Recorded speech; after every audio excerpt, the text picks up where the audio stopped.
Welcome to byProduct Live, where we unbox everything SaaS and product. We talk with experts and leaders in SaaS and product to understand their approach to leadership and ways of working, to share their knowledge and understanding. For today's episode of byProduct Live, we're joined by Guven Soydan. Guven is currently head of product at Zalando for their marketing services team. In this role, Guven and his team are shipping products that help Zalando's partners to grow their businesses on the Zalando marketplace and beyond. Previous to this, Guven was the VP of product at Remerge, scaling some of the world's leading mobile apps through retargeting strategies, and led the company's second product launch, user acquisition for mobile apps. He has 13 years of experience working on growth and advertising products, mainly for enterprises and developers in companies like OLX, the mobile gaming platform Coda, and the supply-side platform Fiber, hired by and now known as Digital Turbine. In his time outside of work, he's the singer in a band, father to a human and 2 cats, and the writer of short stories. Welcome to the show, Guven. It's great to have you here today. How are you? Thank you, Andrew, for having me. I'm doing well. How are you doing? I'm very good, thank you. Very good. So today's discussion, I think, is a really interesting one. We've all been hired before, and we've all been through some sort of onboarding process, some far better than others, as I would think our listeners would be able to attest to.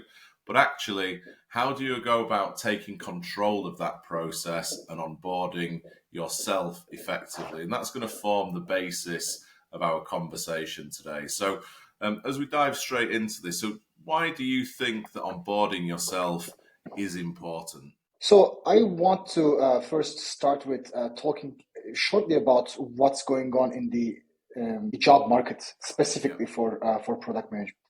I think this is quite an interesting moment in time that companies are realizing the talent they need is there somewhere, but also they insist on not this and not this, and they keep on passing. Yeah.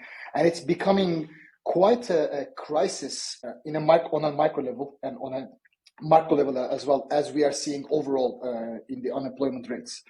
So I think onboarding yourself is quite important as a skill to grow, just because of what's going on currently, and just because I have gone through this myself a couple of times, and just because I believe lots of people might also be going through the same experience. You should start with the right foot forward, right? When that happens, everything just unveils in the right way, and starting the right way is definitely essential. Yeah. And I think part of this is about, I guess, when you join a new business, you want to make impact as quickly as you can and be effective and make yourself known to the business. And I would think part of this onboarding yourself effectively actually will enable you to move quickly whilst you're doing that. Yeah, that's one of the first things that I would say that I personally have seen the benefit of, and I would recommend for product managers and product leaders. Moving fast is not only a beneficial thing for the company and yourself, but it also, as a chain reaction, creates the necessity of filling the blanks yourself. It drives you to do the right research, find the answers to problems, creating that momentum within yourself and moving fast. It actually shows that you are in yourself is a good product manager, or at least carry that important discipline that is moving fast. Yeah, I think onboarding yourself, it sounds easy, but actually in practice, unless you really think about that, it could be a difficult scenario. So what would you say are your top tips on how you can go about onboarding yourself quickly?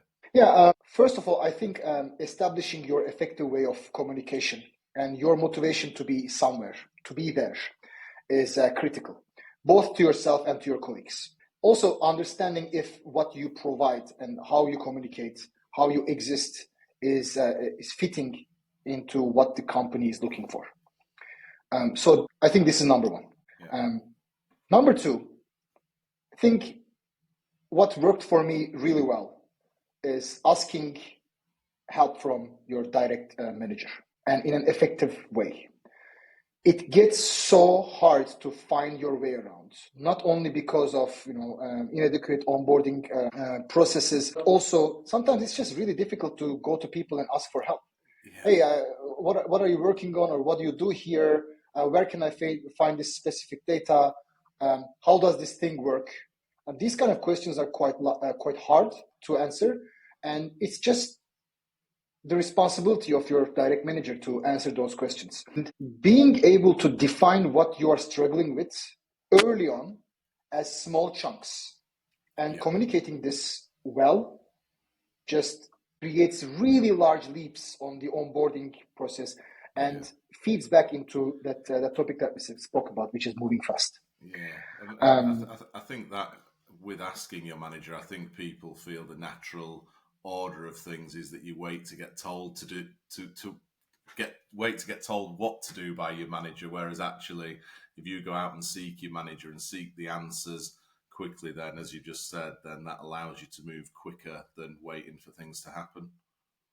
Absolutely. I actually wanted to mention something about this as well, but one additional detail over there is not only sometimes we expect things to be given to us, but also sometimes we try to do so much by ourselves and assume that these things are supposed to be done by us. It would be quite surprising to pretty much anyone that how easy to ask for help and how likely that people are willing to help.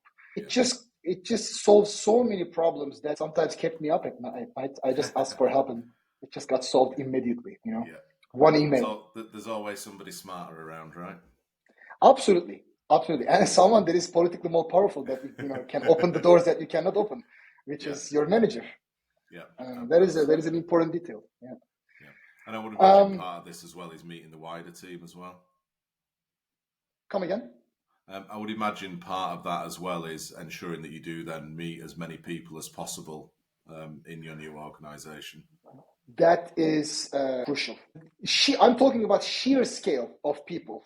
Literally, what percentage of the people have you met in the company from a certain diversity of sampling is very critical, so that the work that the people in the company are doing can create, so to say, an 8-bit vision of the entirety of things.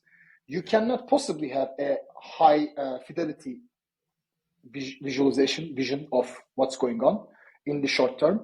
But if you meet a lot of people very fast, it will just seed all those ideas and processes and all the products that are happening, all the pain points about the customers, etc., etc. It'll just start appearing like a puzzle in front of your eyes. And this isn't just about leadership, right? So this is leadership, but it's peers in your team, it's people in other teams. So out in engineering, marketing, you would advocate right across the organization, I would think. Yeah, definitely. This is valid for every position, not only individual contributors or product managers. This is valid for everything. One last thing that I want to mention over here is that actually worked for me. This is like a tip. Find something that you believe you can do and try to just do it as fast as possible.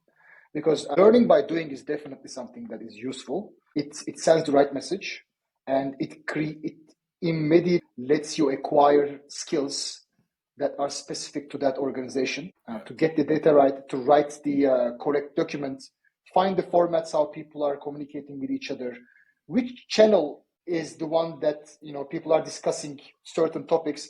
These are all very, very specific things, and this comes by doing things. Yeah, absolutely. So as well as kind of getting to know the team and the management, there's probably some other essentials that really form the basis of being a product manager. So what are the key things that you would advise people look for in those early days when they're onboarding? Yeah. There are two dimensions in my mind that is about getting to know the team. And as a person that has managed product managers, the first thing that comes to my mind is understand the skill sets, the strengths of different people, the way that they speak, the way that they get stuff done, what kind of support they would need on what kind of tasks. So that would basically create a map of pain points or jobs to be done as a manager, so that you can put your focus on things, helping the people that need it, and letting the people do what they are doing when they don't need their help.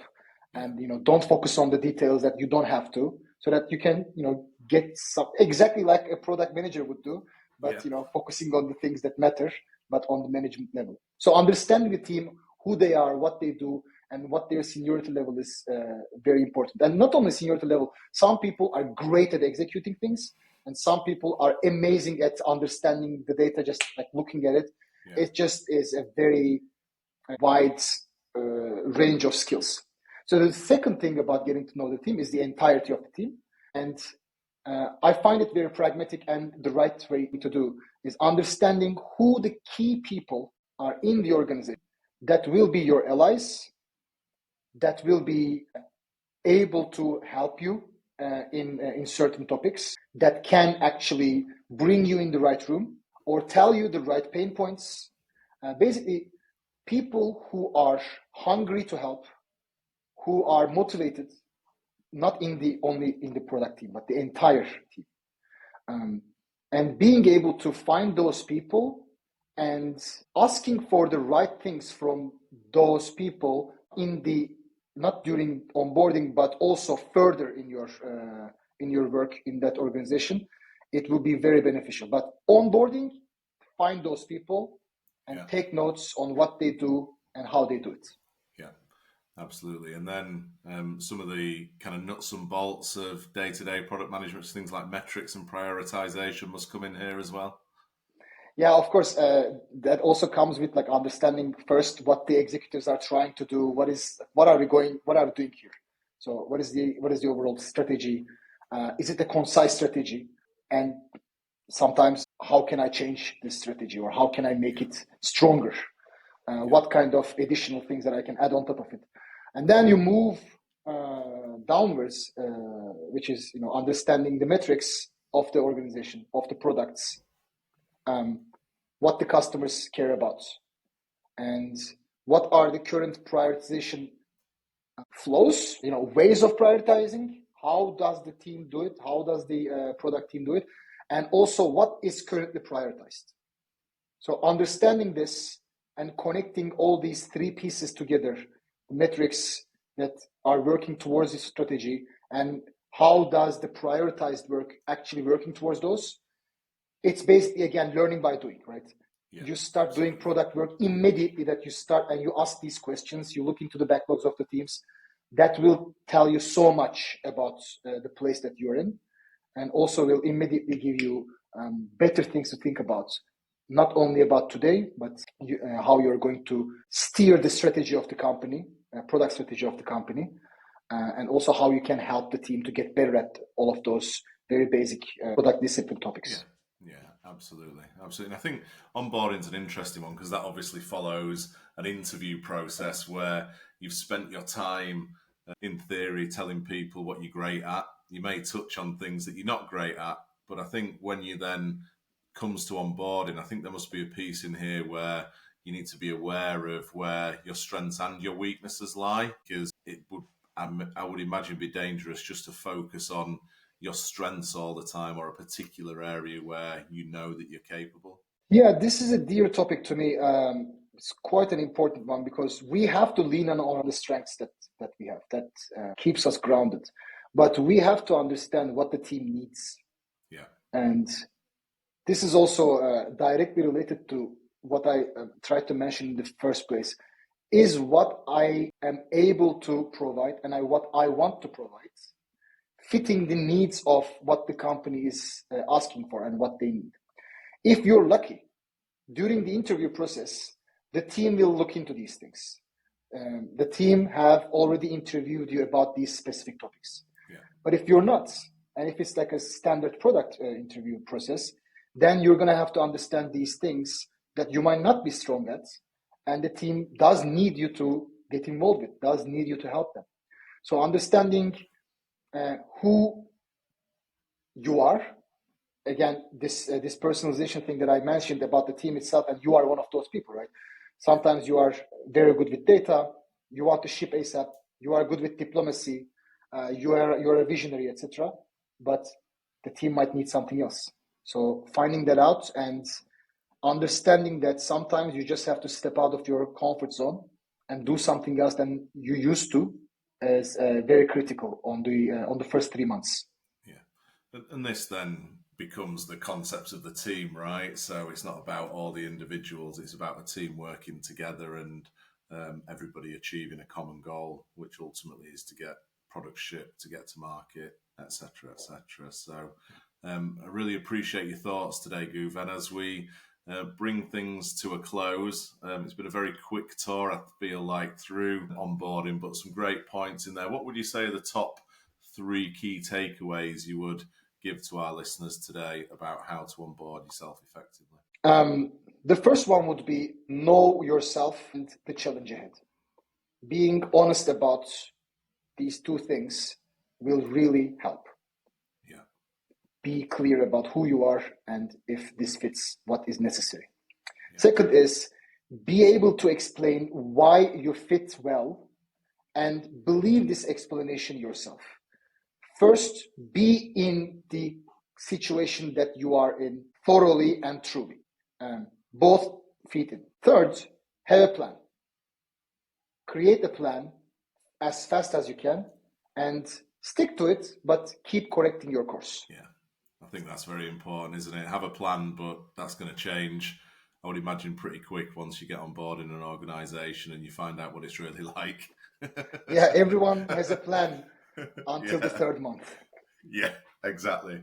Well, look, thank you very much for your time today. There's some really great points in there, and I think some areas that people probably think are quite obvious or where they expect an organization to give them that information or the intel, whereas actually to be as effective, it's about you taking control. And that's certainly what I've taken from today, is about if you want to onboard quickly, it's up to you to take control and make it happen, and work collaboratively with everybody else that's in the team and the wider organization. So thank you very much for your time, and we'll speak to you soon. Yeah, Andrew, have a great one.